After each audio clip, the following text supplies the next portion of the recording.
Hello and welcome to Future Imperfect. I'm your host Steve Phillips, and in this episode, I'll be talking about Star Trek Discovery and the Orville. Yeah.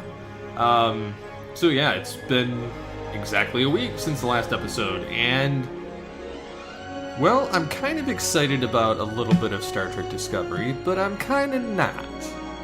And I'll get into that in a few minutes, but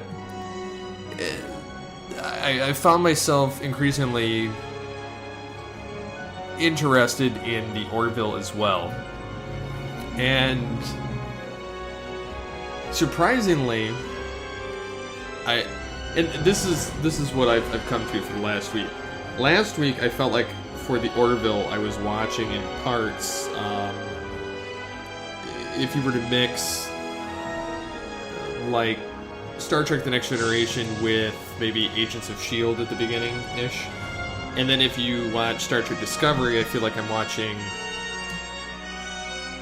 almost like Star Wars mixed with Resident Evil. I know it's a really odd combination for both of those, but just kind of hang with me. What I mean by, for the Orville, with the Agents of S.H.I.E.L.D. is it's got that Season 1 Agents of S.H.I.E.L.D. vibe with the really cheap, when they were on the other planet, more or less. However, I will say that I did enjoy the fact that they went into this almost Dyson Sphere Genesis-type planet where the inhabitants knew nothing about it, and it looked almost like a little bit of a Voyager type of alien. But I found that the series was really interesting with that particular episode and having aspects of the crew getting captured, and overall it was still a moral dilemma of right and wrong of controlling people and whatnot, but it was basically a TNG episode. Now, Discovery, having just watched this, the episode in question context is for Kings. And you get your first taste of Captain Gabriel Lorca, who picks up Michael Burnham and a couple other ex-cons or convicts. And you end up with a lot of like space dust type stuff of where they're trying to say that they can get to different points in the galaxy by floating, essentially. I have no idea what kind of crap they're trying to pull on this. I'll wait and make further judgment on this floating pixie dust from Disney after they get a little bit further with it. But a little bit of my concern with that is they're saying that, we could get from point A to point B of the alpha quadrant, or from this point of the beta quadrant to this part of the beta quadrant or alpha quadrant or whatever. The original series was primarily focused on the beta quadrant. So, not exactly sure where they're going with this. But they show how you can almost instantaneously get somewhere, which would be kind of transwarp technology. And again, I'm questioning how they're creating this special dust. And I had a little bit of Star Trek speak, which was kind of nice with the science and the physics and biology of how they're not really separate, but they're the same, and kind of going down that rabbit hole. Where it got a little bit interesting was when they board this other ship, the USS Glenn, which was basically a duplicate of the Discovery, floating adrift, and there were Klingons on it, and this mysterious kind of like dog-like creature that was on there. And I thought to begin with it was going to be something like the Torgs or something from like the Klingon dogs. But the Klingons were massacred by this thing, and because of whatever they did in this ship, parts of it were twisted and destroyed, and so were the humans, and the Klingons were just ripped to shreds. And I felt like I was watching like a weird mix between Doom, the movie, and Resident Evil mixed in on the USS Glenn, and it was really disturbing and entirely too dark. I did not care for the graphical viewing that they played on it. I know in the original series they had some dark elements, but it wasn't like, you don't have to show it. Like, I get it. Like, there, you know, things are destroyed, things are mangled, twisted, ripped apart. There's no reason to kind of go down that rabbit hole of showing it. That aside, I did like how Michael Burnham kind of kicks into normal gear and kind of goes back to being a Starfleet officer of following orders and duty and kind of questioning the ethics of all of the crew on this mission. And then you get Lieutenant Commander Saru is now Commander Saru, and the first officer of the Discovery from Giorgio's crew. And you see a couple other people that were left over from the Shenzhou on the Discovery. And Lorca insinuating that he's had his eyes damaged from a recent battle. And he has to, in order to keep his own eyes, he has to do something with the artificial lighting. I get a lot of this vibe from Lorca. Like, he's kind of like Admiral Marcus from Star Trek Into Darkness. I get that same vibe from the character. Like, he's pining for this battle, and he's I have a feeling he's going to be the reason why the science vessel becomes a battle station, to create the Klingon virus that more or less makes them human, if they're going to go that route.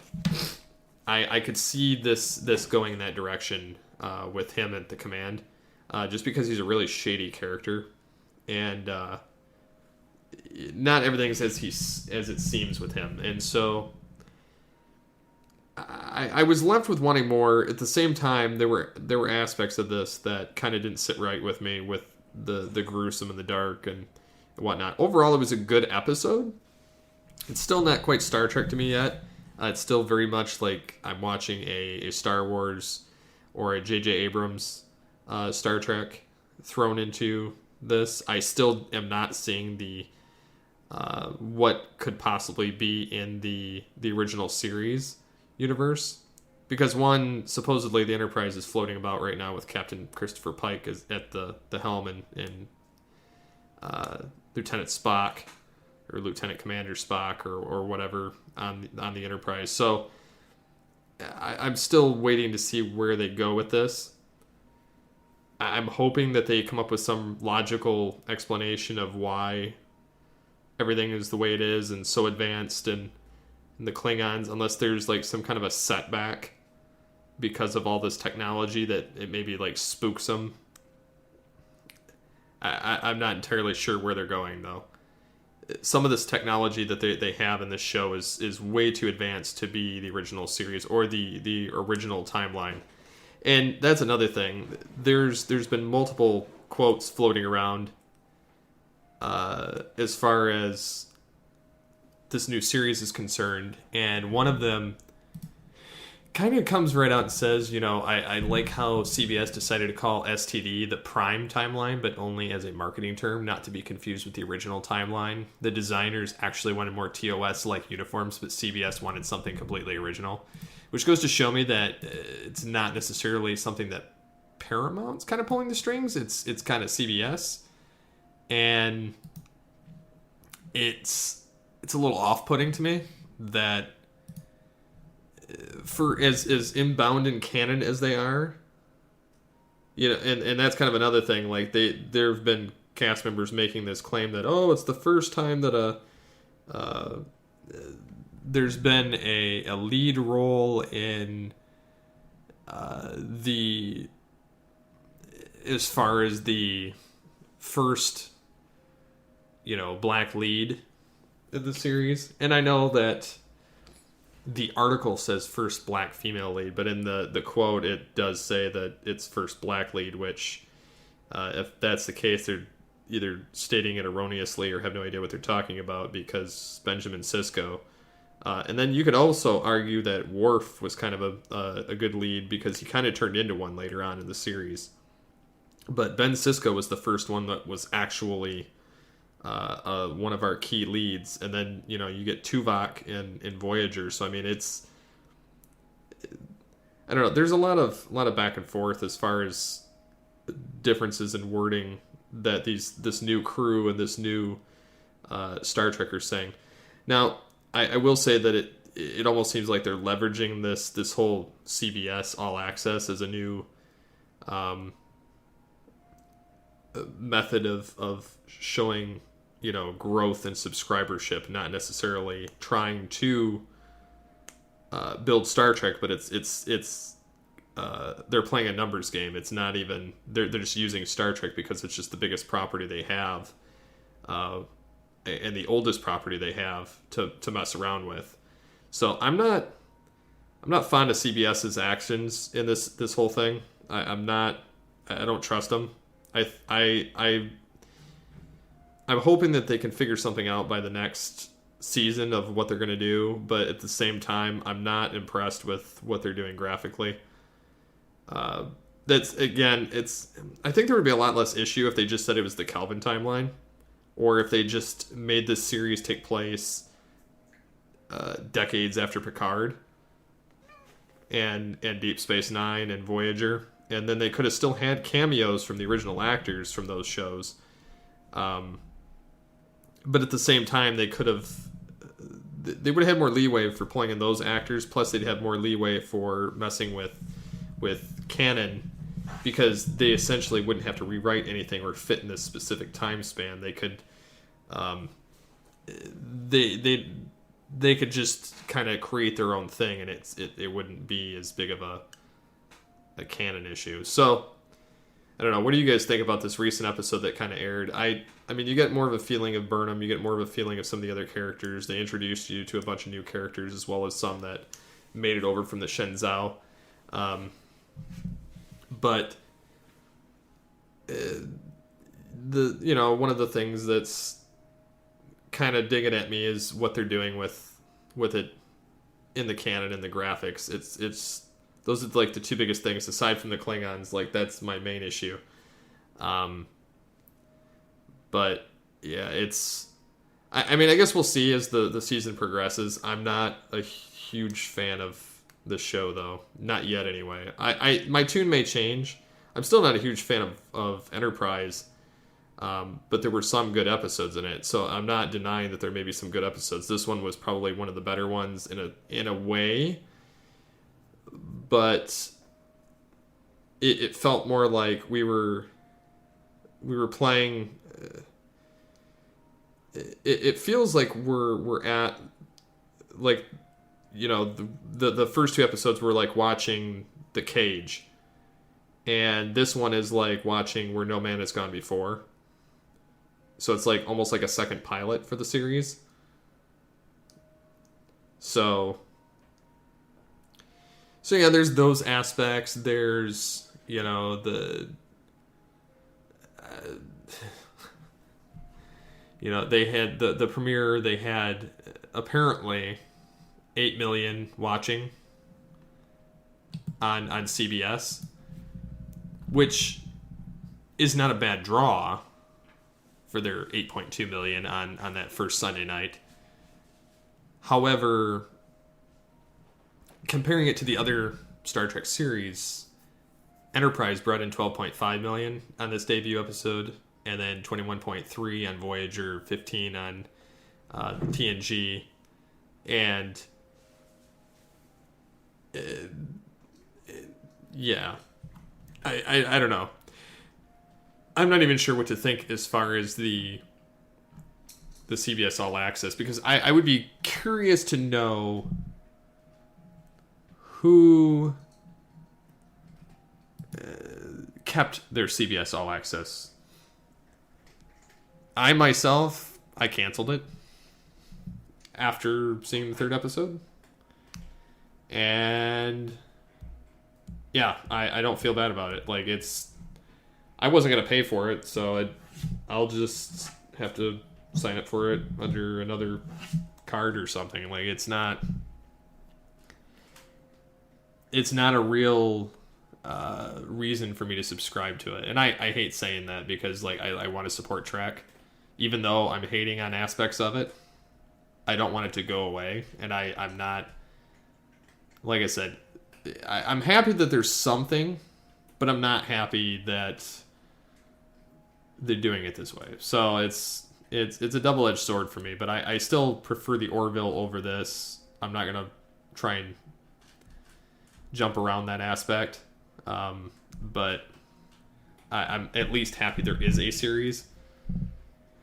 So, and they've also teased it, you know, Spock's mom possibly showing up at some point.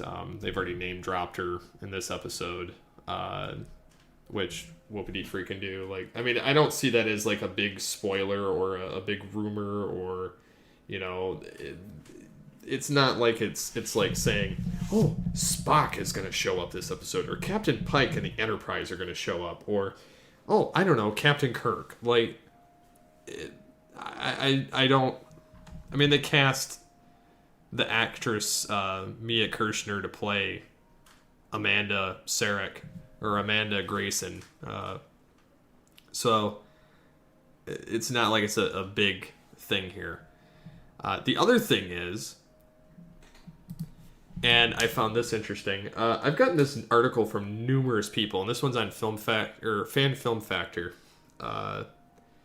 And it has to do with Star Trek Discovery versus Axanar, and it says choose your Klingon war.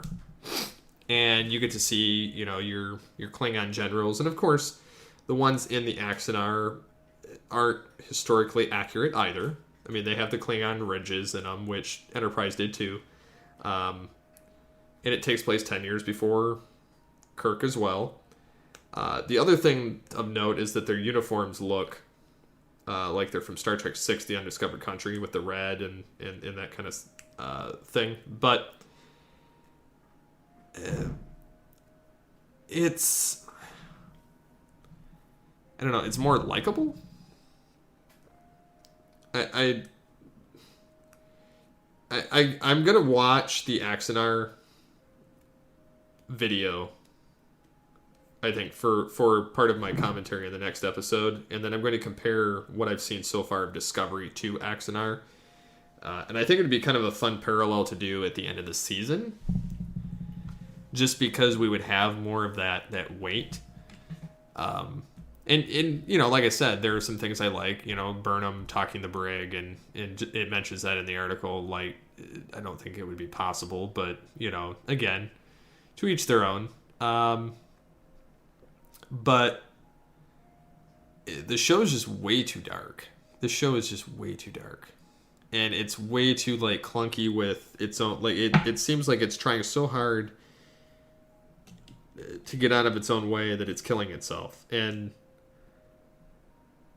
I guess that's where the Orville kind of succeeds at it, is because it's trying to be Star Trek without trying to be Star Trek, but it's not, it doesn't feel so weighted, which I'm, again, liking, because I'm not, there's so much stuff that's downer in the world, I don't really want to watch it in my shows, like, if that makes any sense. Like, I want to have fun while I'm watching, and not sit here and I don't really want to be terrified while I'm watching something. I don't really want to watch something that's gory or... there was like one episode, maybe two, of TNG that I felt was on level with this as far as gore, and one of them was Genesis, and the other one was The Conspiracy. And that was with, you know, the crew turning into aliens on regenerating back to a previous life form in Genesis, and then in Conspiracy there was the little creature that went in the back of the neck, and it was kind of dark. So I mean, and I didn't care for either one of those episodes either, so this is kind of, for me, along the same boats. But, you know, I almost wonder if the show would have been better had they not redone how the Klingons looked, or redesigned their ships, or redid the Starfleet uniforms, or, if they dated it and made it look like it fit closer in this timeline of the original series than it actually is, would it be better? Like, would it be better than what Axanar is portraying? Would it be better than what we're getting now? I'm not saying they have to go like all completely low tech, like the original series. There could be an exception, a hidden starship.